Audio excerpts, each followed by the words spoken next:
This is Divine Evolution, and I'm Chris O'Connor. What happens when we die? Isn't that the biggest question that we could possibly ask of ourselves?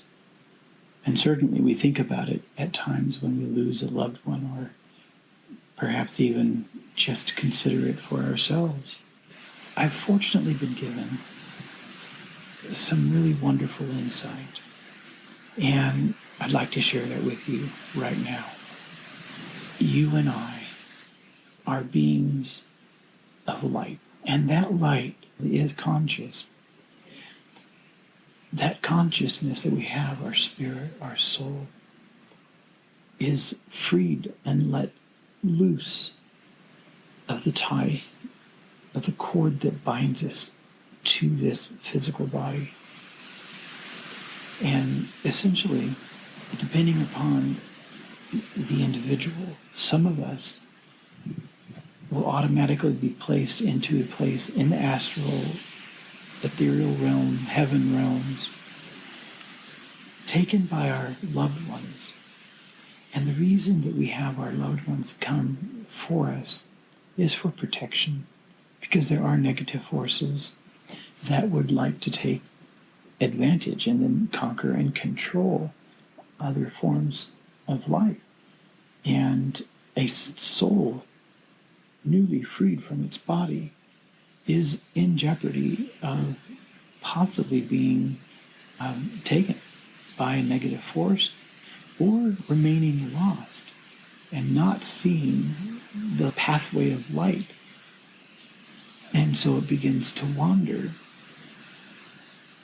if it's unconscious and unaware, and sometimes it doesn't even know that it has lost its body. So we have ancestors, we have guardian angels, we have guides, we have loved ones that come and attempt, at the very least, to oversee the process of your soul leaving your body and going into the necessary healing process. And that healing process for a soul can last days, weeks, months, years, many years, depending upon the degree of healing that the individual needs to go through. And that all happens in time-space. Unlike space-time where you and I live, time-space is, of course, outside of time. And there are materials that exist there as well, but they are at a higher vibration, which is why we are unable to see them.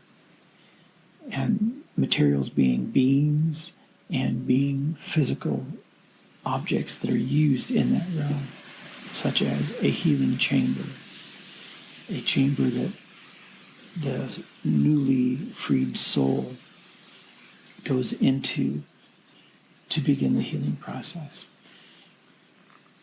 Now, if in the event that the newly freed soul is completely aware that they have died and was prepared for it, say, for example, and is in contact with their guides and guardian angels constantly prior to death and have an awareness of the process of death, then the chances are it's be very similar to taking off your clothing and dropping it on the floor and continue to walk. That's what relieving our soul of our body would be like.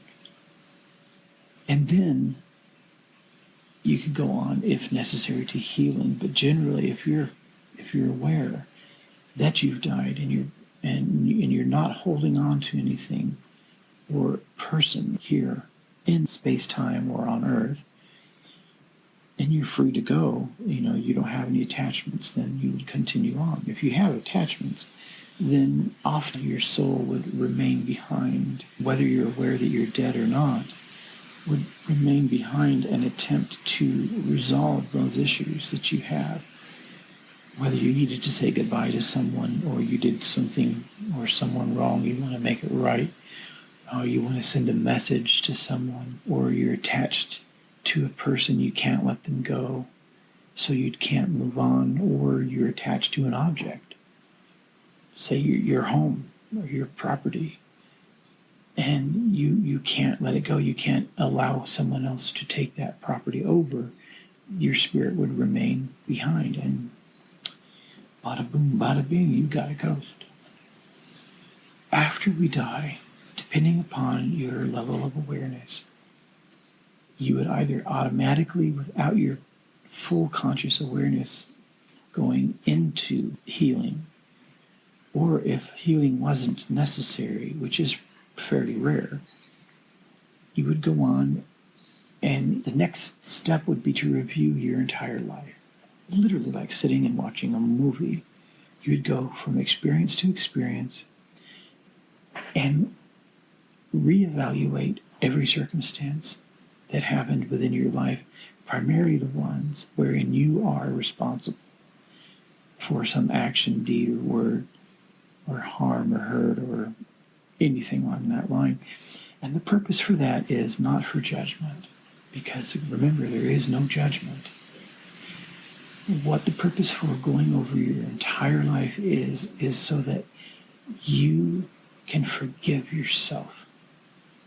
Because we forgive ourselves least of all.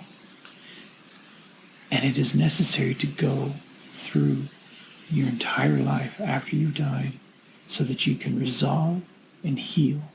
And that is part of the healing process as well. When you're able to review your life, if you're highly traumatized when you die through a traumatic death or through a lifetime of trauma where there's perhaps a mental disconnection, these types of things require healing. And then part of that healing is in resolving your full lifetime of experience. And then once you're able to go through that full lifetime of experience and watch it and study in a way that you have no emotional reaction to it, you can just simply observe it and allow it to be and not place judgment upon anyone or yourself, and forgive all involved. Forgive others and forgive yourself for your own misdoings. Then you're ready to move on to the next step. If you're new to reincarnation on an aware level, you would have a lot more freedom because you can choose your next life experience while you're consulting what you would call your higher self. And this higher self, existing solely in time-space, meaning they're outside of time. They have lived every possible lifetime that you will experience as an entity. They've lived them all, and they know all things that will be coming next. So they consult with you. And I know this is a very difficult concept to understand, how it's possible that you can be in the presence of yourself in that time-space realm. But because you also live outside of time, you can also be outside of yourself, especially if you're coming out of space-time.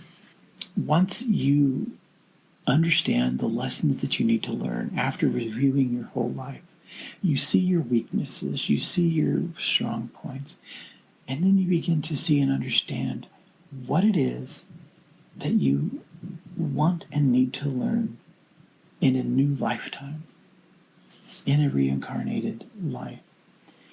So what you do is you come to this understanding.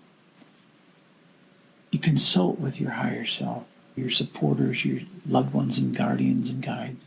There's a group of us. It's like a family. We travel together through all of these lifetimes. Sometimes we stay behind and are the guides. And sometimes we come to this terrestrial earth as the physical being. you just switch out. And sometimes two or three come together, and it can be any combination of things. But we are our guides as well. So once you understand the lessons that you need to learn and you're ready for a reincarnational experience, you then return to Earth once you've chosen your parents. And yes, we choose our parents. I personally fully remember the experience of choosing my parents. But as long as we stay connected with ourselves, understand ourselves, work through love, and continue to try to improve who we are, and then become acquainted with our guide, and what can happen is that you begin a dialogue, and then they can help you through any questions you have, help you decide things along your way, and you're working together as a team, because we are not alone in this life. We are nowhere near being alone. We can feel lonely, but please know you are not alone. Of course you are loved, and don't forget that love is life, and life is love, and love and light can create all things. And know that God is love, and I love you. Until next time.